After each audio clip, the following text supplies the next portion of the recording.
La población lo tiene claro.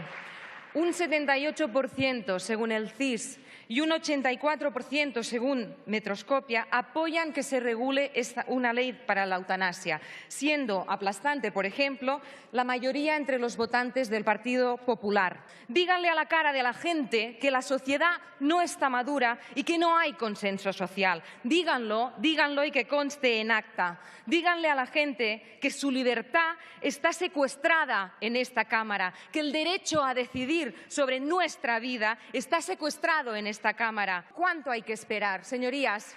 ¿Cuánto hay que esperar?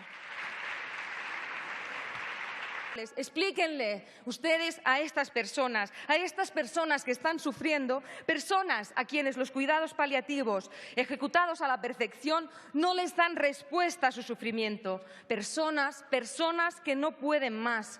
Explíquenles que ustedes ya hablarán sosegadamente de cuándo debe tenerse este debate. Suban aquí y explíquenselo. Expliquen a la gente que es necesario sosiego, que ya veremos más adelante si eso, que cuando madure la sociedad, suban aquí arriba y explíquenlo.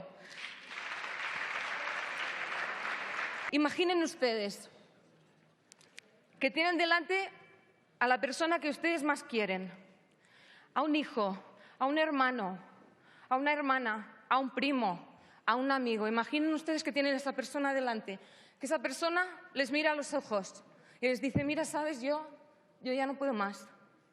Yo ya no puedo más, solo te pido que me ayudes a terminar mi vida dignamente, que me ayudes a morir en libertad. Y más o menos una cosa decía similar Ramón Sampedro en estos versos de su poema. Y ahora sí que termino, señora presidenta. Tu mirada y mi mirada, como un eco repitiendo, sin palabras. Más adentro, hasta el más allá del todo, por la sangre y por los huesos. Pero me despierto siempre y siempre quiero estar muerto para seguir con mi boca enredada en tus cabellos.